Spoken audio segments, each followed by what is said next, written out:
L'éducation aujourd'hui passe par des défis. Si on prend une photo de l'école il y a 50 ans et une école maintenant, une classe, on ne va pas trouver une différence. Les mêmes tables, le même contenu, les mêmes livres, la même méthodologie d'enseignement. Et aujourd'hui, on doit reconnaître qu'on a un défi devant nous et il faut absolument qu'on l'aborde et qu'on trouve des solutions.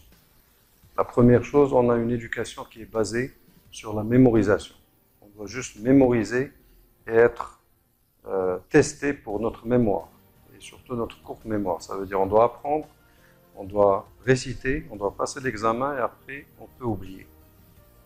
Le deuxième problématique, c'est la fracture numérique.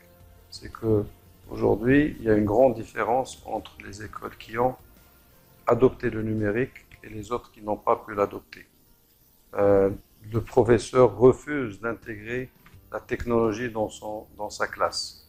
Donc il y a une vraie fracture numérique parce que les enfants aujourd'hui sont prêts à adopter le numérique, mais l'éducation ne l'est pas. Troisième point, c'est les langues. Aujourd'hui, la langue anglaise, la langue française et la langue arabe doivent être perfectionnées. Et surtout la langue anglaise qui est aujourd'hui une langue scientifique, une langue de commerce, une langue de tourisme et une langue de relations à l'international. Le quatrième point, c'est que l'éducation et les enseignants sont aujourd'hui en train de faire la même chose qu'ils faisaient le siècle dernier, alors qu'ils doivent améliorer, ils doivent changer leur méthodologie d'enseignement.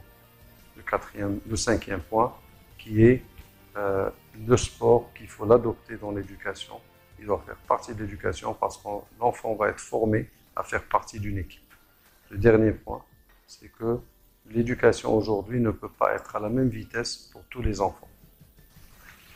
Notre école a 5 objectifs principaux. La première, c'est une smart school. Une smart school veut dire que c'est une école numérique, une école qui adopte la technologie dans l'éducation, dans le management, dans la relation, dans la communication. Le deuxième point, c'est une école à double diplomation. Le premier diplôme, c'est un diplôme marocain et qui intègre la langue anglaise parce qu'aujourd'hui le Maroc offre le bac international en anglais. Et le deuxième diplôme, le bac international qui est reconnu par l'institution IBO.org. Les langues, l'arabe, le français, l'anglais. Donc c'est une école trilingue. Le troisième point, c'est aujourd'hui, on doit enseigner aux enfants les compétences du 21e siècle. La technologie, le sport, le leadership, l'entrepreneuriat, le bénévolat sont des compétences dont chaque enfant a besoin pour réussir sa vie. Il faut qu'il l'apprenne à très bas âge.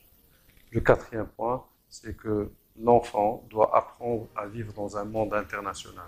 Tout ce qui se passe à l'intérieur nous impacte au Maroc et il faut que les enfants s'intègrent dans cette relation internationale. Le cinquième point, et qui est très important, c'est qu'il faut qu'on garde les pieds sur terre, qu'on est dans une société marocaine, on est fier de notre langue, on est fier de notre religion, on est fier de notre histoire et de notre nationalité. Donc ça doit être partie intégrante dans l'éducation.